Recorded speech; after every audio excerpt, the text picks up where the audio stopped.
उत्तर प्रदेश के मुख्यमंत्री योगी आदित्यनाथ का एक बयान सोमवार को दिन भर चर्चा में रहा। सियासी गलियारे से लेकर सोशल मीडिया पर बयान के पक्ष और विपक्ष में बहस चलती रही। विपक्ष का सीधा आरोप है कि योगी आदित्यनाथ चुनाव से पहले हिंदू और मुसलमान करने के लिए अब्बा जान वाला बयान दे रहे हैं। आखिर योगी के बयान पर सियासी तूफान की पूरी कहानी समझिए।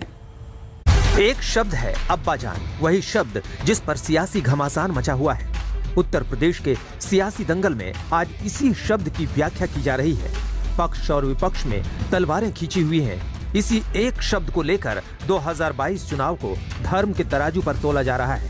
नफा और नुकसान की बातें हो रही हैं। आखिर अब्बा जान को लेकर उत्तर प्रदेश में महाभारत क्यों छिड़ गई, इसे समझिए।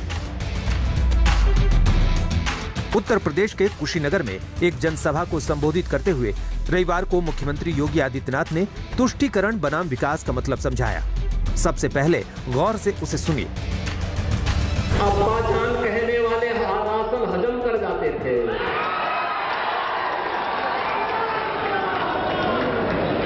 तब कुशीनगर का राशन नेपाल पहुंच जाता था, बांग्लादेश पहुंच जाता था।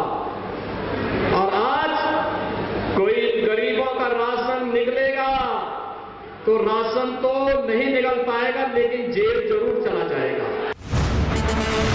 तो क्या विकासवाद के बहाने योगी ने अखिलेश पर हमला बोलने के लिए अब्बा जान शब्द का प्रयोग करके एक तीर से दो निशाने लगाए? पहला निशाना समाजवादी पार्टी पर मुस्लिम तुष्टीकरण का आरोप लगाकर साधा।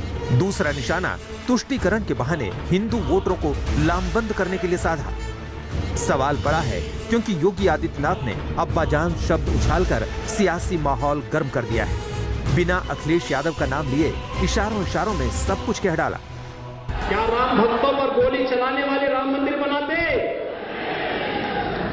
क्या गोली चलाने वाले और दंगा कराने वाले कश्मीर से धारा 370 को हटाते?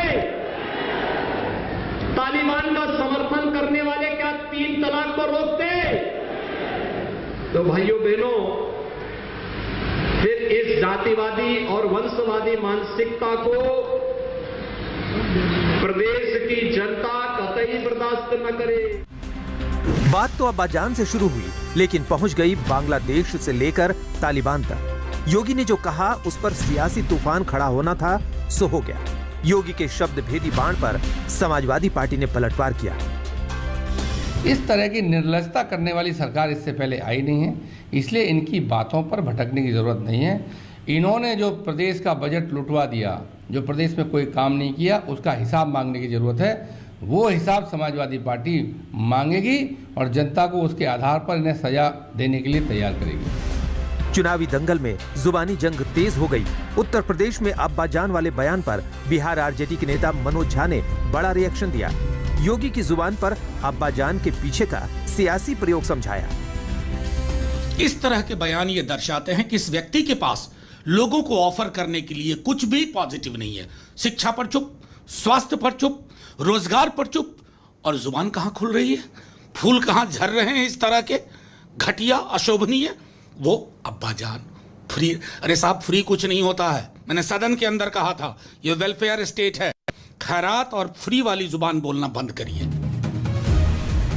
बात निकली तो नेशनल कॉन्फ्रेंस के नेता उमर अब्दुल्ला ने ट्वीट करके अब्बा जान वाली टूलकिट का पूरा खेल समझाया।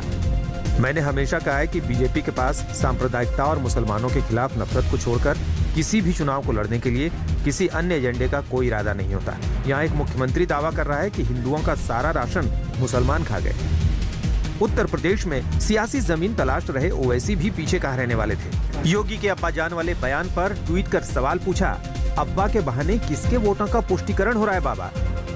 सियासी बवाल मचा तो बीजेपी के नेताओं ने मोर्चा संभाला। अब्बा जान वाले बयान पर क्या दलील दी, सुनिए। भाषा को भी हम धर्म के साथ जोड़कर, संप्रदाय के साथ जोड़कर सांप्रदायिक ध्रुवीकरण की बात करेंगे तो विपक्ष वास्तव में इसका दुरुपयोग करके ध्रुवीकरण कराना चाहता है। उत्तर प्रदेश के चुनाव से पहले उत्तर प्रदेश में सांप्रदायिक दंगा कराना चाहती है। इसीलिए विपक्ष तरह तरह के आडंबर रच रही है और बहाना वो भारतीय जनता पार्टी एवं संघ परिवार का लेना चाहती है।